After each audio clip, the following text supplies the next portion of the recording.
ఇతరులతో పోల్చుకున్నప్పుడే మనం ప్రశాంతంగా జీవించగలం అనుకుంటూ తనదైన శైలిలో వ్యవహరించే శ్రీ ఎం రామేశ్వరరావు గారిని ఈ సందర్భాన్ని పురస్కరించుకుని మాట్లాడవలసిందిగా కోరుతున్నాం.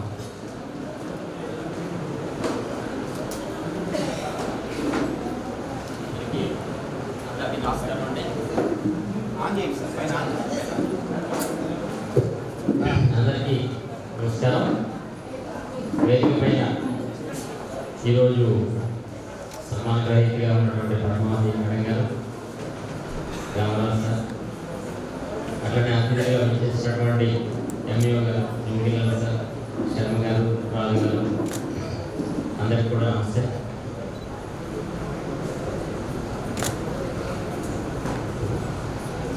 ఆత్మీయ సమ్మేళనం నిజంగానే ఇక్కడ వాతావరణం కూడా అదే విధంగా ఉన్నారు. ఇంతమంది ఇన్ని ఆత్మలు పాజిటివ్గా స్పందిస్తూ ఉన్నప్పుడు ఎంత పాజిటివ్ ఎనర్జీతో మనకు కనబడుతుంది, ఫీల్ అవుతున్నాం. అది సార్ మేడం గురించి చెప్పాలంటే నాకు 2019 నుంచి బాగా సార్తో మేడం నుండి నాకు ఇంకా పర్సనల్గా పరిచయం బాగా ఏర్పడింది. అంతకుముందు ఉన్నటువంటి నా జీవన విధానంలో కానీ లేకపోతే నా ఉద్యోగ బాధ్యతలో కానీ తర్వాత సార్తో పరిచయమైనటువంటి ఆ తర్వాత ఇప్పటి వరకు కొనసాగుతున్నటువంటి దీంతో పోలిస్తే నాలో 100% మార్పు నేను స్పష్టంగా అనుభవించగలుగుతున్నా. అంటే ఇందాక అనుకున్నట్టు ఆత్మీయం, నిజంగానే ఆత్మీయంగా నాకు సంబంధించి, నా కుటుంబానికి సంబంధించి ఏ విధమైన ఉద్యోగ బాధ్యతల్లో కానీ కుటుంబ విషయాల్లో కానీ ఏది ఉన్నా సరే ముందుగా నాకు గుర్తొచ్చేది సారు మేడమే. నేను అందుకే వారిని అంటే ఇందాక వారి కుమారుడు రాధాకృష్ణ గారు వారిది లవ్ మ్యారేజ్ అని చెప్పడం కూడా జరిగింది. అది కూడా కొంత మేము మాట్లాడుకునేవాడు స్కూల్లో ఉన్నప్పుడు మేడం గారితో సరదాగా. ఆ విధంగా వాళ్ళు అంటే రాధాకృష్ణుల మొదలై తర్వాత అదేమో రుక్మిణీ కృష్ణులాగా వివాహబంధంతో తీగుంటి కదా రాధాకృష్ణ గారు ఆ నామదేవి కూడా పెట్టలే అనుకుంటాను నేను. అలాగే వారి ఇష్టదైవాలు దాంతో మేము సార్ని మేడం కూడా ఉమామహేశ్వరులుగా సంబోధించేవాడు. అలాగే వారి నామదేవులు చూస్తేనేమో వెంకట పద్మావతులు. ఇలా ఇన్ని రకాలుగా సార్తో మేడం తోటి మేము అంటూ అలాగే ఇస్తున్నారు. వారు కూడా పెద్దవారిగా మాకు గురుతుల్యులు. అలానే మేడం గారిని కూడా మాకు సహోదరిగా భావించి ప్రతి పర్సనల్ విషయాన్ని కూడా షేర్ చేసుకుంటూ వాటికి సరైన పరిష్కారం అక్కడికి వెళ్ళాము అంటే ఇంకా తిరుగులేదు. మహాభారత యుద్ధంలో అర్జునుడు దిక్కుతో వస్తకుండా ఉండి ఉన్న పరిస్థితుల్లో కృష్ణుడు ఎలా అయితే ఆయన్ని అన్ని రకాలుగా తయారు చేసి ఆ యుద్ధాన్ని విజయుడిగా తిరిగి వచ్చినట్టు ఎలా చేశారో అలా ఉండేవారు సార్.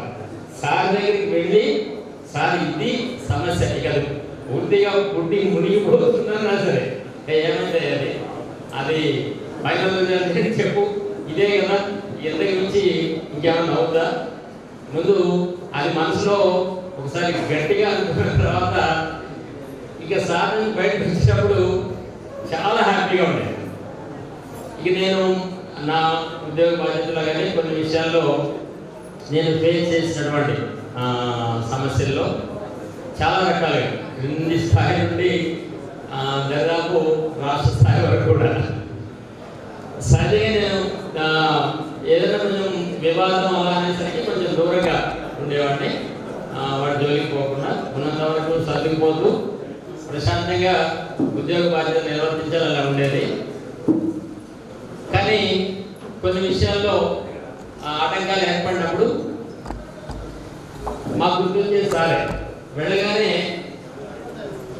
దానికి తగిన పరిష్కారం, అది కూడా నియమ నిబంధనలకు లోబడి ఉండేది, ఎక్కడ కూడా అధర్మానికి బాగుండేది కాదు.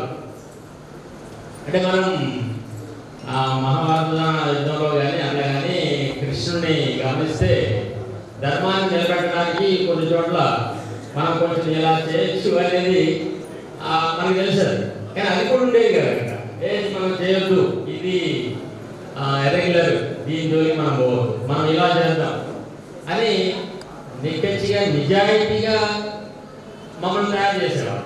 దాంతో మనకు తెలుసు నిజాయితీ పరుడు దేనికి భయపడ్డు, ఇక అది ఎంతవరకు అయినా ఫేస్ చేయడానికి అదే ధైర్యం, అదే ఆయుధం. అటువంటి తత్వాన్ని ధైర్యాన్ని మాలో నింపేవాడు సార్. దాంతో ఎదురుగా ఎవరున్నారు ఇంకా అది అసలు ఆలోచన వచ్చేది కాదు. మనం దాన్ని చేయగలమా లేదా అనే కూడా ఉండేది కాదు. ధైర్యం ఒకటే, వెనకాల సుదర్శన చక్రంతో రెడీగా ఉండేవారు. అందుకని ఈ సార్ ఎప్పుడు కూడా మేము సార్ పేరైతే రాముడు శ్రీరాముడు, కానీ కృష్ణతత్వం అది తూచా తప్పకుండా మేము పాటించేవాడు. ఎందుకంటే ఒక సినిమా డైలాగ్ కూడా ఉండేది, నువ్వు ఒకళ్ళ జోలికి పోతున్నావంటే వాడి ఫ్రెండ్ ఎవరు చూసుకో, వాడి వెనక ఎవరున్నారు ఒకసారి చూసి వెళ్ళి ఆ జోలికి అన్నట్టు ఉండేది. అలా ఎవరన్నా మా జోలికి వస్తున్నారు అనుకుంటే వెనక ఎవరున్నారు ఒకసారి గమనించేవాడు. గమనించి అమ్మో వాడి జోలికి పోతే అక్కడ నుంచి పెద్ద ఇక అది సుదర్శన చక్రం అలా వచ్చేస్తుంది, దండిస్తుంది అన్నట్టే ఉండేది. మేము కూడా అంతే ధైర్యంగా ఉండేవాళ్ళం, ఎప్పుడు ఎక్కడా భయపడ్డా. నిజంగా నాలో ఆ ధైర్యాన్ని నీరు పోసిందంటే సారే. ఇక నేను ఎప్పుడైనా ఏదైనా ముందుకు వెళ్తున్నామంటే సారే ధైర్యం. అది ఏమైనా కానీ మనం తప్పు చేయం, సారు తప్పు చేయలేదు. ఆ ధైర్యంతో ముందుకు వెళ్ళేవాళ్ళం. ఉద్యోగ ధర్మాన్ని కూడా 100% అలాగే నిర్వర్తించుకోగలిగాం. అసిస్టెంట్ కమిషనర్ ఆఫ్ గవర్నమెంట్ ఎగ్జామినేషన్స్లో సార్ తర్వాత బాధ్యతలు నాకు అప్పుడు గౌరవ కలెక్టర్ గారు అప్పగించడం జరిగింది. దాదాపు 3 సంవత్సరాల పాటు ఆ బాధ్యతను కూడా సార్ సూచనలు సలహాలతోటి 100% సక్సెస్ఫుల్గా నిర్వర్తించుకోగలిగినాడు. ఆ విధంగా మా పాఠశాలలో కూడా మేడం గారు 7 నుంచి 2019లో మా పాఠశాలకు వచ్చిన తర్వాత మా పాఠశాల రూపురేఖలు కూడా పూర్తిగా మారిపోయాయి. అప్పుడు దాకా రూమ్స్ లేక బాగా ఇబ్బంది పడేవాడు. జస్ట్ ఒక 4 రూమ్స్ ఉండేవి, ఆ క్లాసులు కూడా కంబైన్ చేయడం వల్ల అడిషనల్ రూమ్స్ కోసం సారు మేడం నేను స్కూల్ అవర్స్ అయిపోయిన తర్వాత అప్పుడు రజిత్ కుమార్ శైలి గారు కలెక్టర్ గారు వెళ్ళి కలెక్టర్ గారు కలవడం కోసం 5:30కి వెళితే 6:38 కూడా అయ్యేది కలెక్టర్ గారిని కలవాలండి. అప్పటి వరకు బయట నుంచొనే ఉండేవాడు. సార్ అలాగే ఉండేవారు, మేడం గారు కూడా అలాగే ఉండేవారు. కలెక్టర్ గారిని కలిస్తేనే ఆ సమస్య పరిష్కారం అవుతుంది. ఆ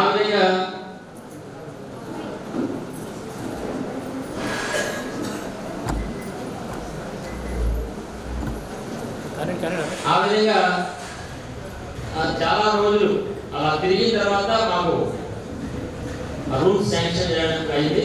4 రూమ్లు 5 రూమ్లు అయ్యి వాటిని కూడా సార్ ప్లాన్ తోటి ఆ 5 రూమ్లను ఒక 7 రూములుగా మారుస్తూ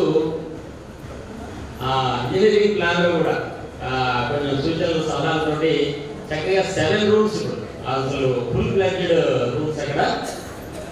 అదేవిధంగా ఫర్నిచర్ ఎక్కడైనా ఏదైనా బెంచెస్ అట్లా ఉన్నాయంటే ఎక్కడే మేడం గారు ద్వారా ఒకసారి వెళ్ళటం, స్కూల్కి కావాల్సిన ఫర్నిచర్ తీసుకురావడం, అట్లా పాఠశాలకు సంబంధించినటువంటి ప్రతి అంశంలో కూడా మేము చేస్తున్నంతసేపు కూడా ఇక్కడ మేడం ఉన్నారంటే మాకు ధైర్యం ఉండేది. ఎందుకంటే అవుటర్స్ కానీ ఏదైనా ఒక చిన్న అక్కడ వెళ్ళిపోయి ఎక్కడ వ్యక్తికి వస్తున్నాం ఏంటి ఎన్ని గొడవ చేస్తున్నాం అసలు అంటే అక్కడ మేడం ఒకసారి వెళ్ళి యాక్సిడెంట్ అడుగుతాడు నా దగ్గర వచ్చే కావు. నేను ఎప్పుడైనా మాట్లాడుతుంటే సార్ మీరు వెళ్ళి కూర్చోండి సార్ నేను మాట్లాడతా అని చెప్పేసి నన్ను లోపలికి పంపించేవారు, మేడం డీల్ చేసి పంపించేసేవారు. అట్లా పాఠశాల విషయంలో 100% సారు మేడం కూడా ఇప్పుడు మా పాఠశాల ఇక్కడ గుడిదగడ్డ హై స్కూల్ ఫుల్ ఫ్లెడ్జ్డ్గా ఉందంటే అది మేడం గారి యొక్క కృషి వెనక సార్ కూడా దానికి బాగా తోడ్పడారు. ఇక నా పర్సనల్ విషయాలకు వస్తే ఆల్రెడీ మీకు ఇప్పుడు చెప్పాను ముందు, ఏ చిన్న సమస్య అయినా సరే అది ఫ్యామిలీ పరంగా నేను ఎటువంటిది ఇక వేరే మార్గం లేదు. అనుకున్న టైంలో సారు మేడం వెళ్తే కూర్చోబెట్టి మా కోసం కనీసం ఒక 1 or 2 hours టైం కేటాయించేవాడు. సుదీర్ఘంగా వినడం, అట్లనే దానికి తగిన పరిష్కారం అవి 100% అవి ఫాలో అవడం వలన 100% మళ్ళీ మాకు అది రైజ్ కాదు. ఫ్యామిలీ పరంగా కానీ ఇంకోటి కానీ మాకు మళ్ళీ ఎప్పుడు తిరిగి రైజ్ అవ్వాలి. అట్లా పూర్తిగా సెట్ అయిపోయి ప్రశాంతంగా జీవనం సాగిస్తున్నామంటే నిజంగా సార్ మేడం యొక్క వారి దయ. ఈ సభముఖంగా నేను గర్వంగా చెప్పగలను. ఇంకోటి ఫైనాన్షియల్గా కూడా ఎప్పుడన్నా ఫైనాన్షియల్గా కొన్ని క్రైసిస్ వచ్చినప్పుడు వెళ్ళి కూర్చొని మాట్లాడితే దానికి చక్కటి పరిష్కారం, దాని నుంచి ఎలా బయటపడాలి లేదా ఎట్లా చేసుకుంటే దానికి మనం ఇబ్బంది లేకుండా ఉంటుంది, చక్కటి సూచనలు సలహాలు అన్ని రకాలుగా ఆల్రౌండ్. ఇక అది మనం నమ్మి వెళ్ళి చెప్పిన తర్వాత వారు వినడం కూడా అలాగే వినేవారు, ఇచ్చే సూచనలు కూడా అలాగే ఉంటాయి. అవి పాటిస్తామా లేదా అనేది ఇంకా మనకు వదిలిపెట్టేవాడు. మనం పాటించాము అంటే 100% సక్సెస్.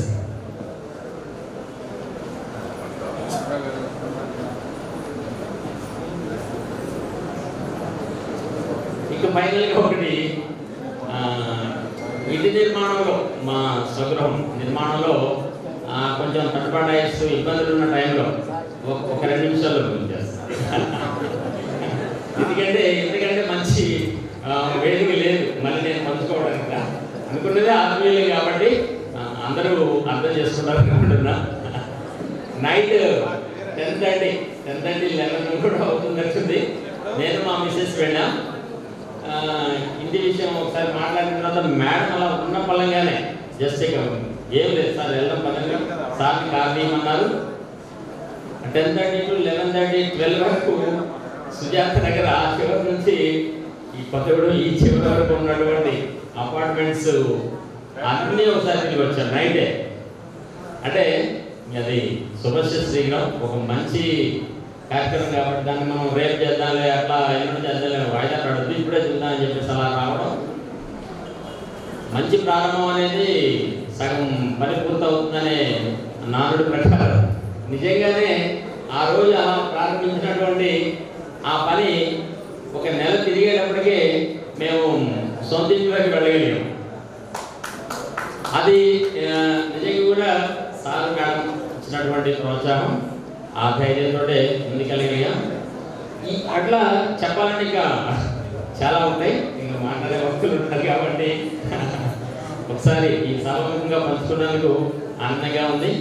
అదేవిధంగా ముందు ముందు కూడా వారు ఆ విధంగానే మా పట్ల భావన కలిగి ఉండాలని సదా మేము వారిని కోరుకుంటున్నాం. అట్లనే మేడం గారు సార్ కూడా వారి రిటైర్మెంట్ లైఫ్ హ్యాపీగా ఉండాలని చెప్పేసి భగవంతుని ప్రార్థిస్తూ నాకు ఈ అవకాశం ఇచ్చినటువంటి అందరికీ మరొకసారి ధన్యవాదాలు తెలియజేస్తున్నాం. Thank you.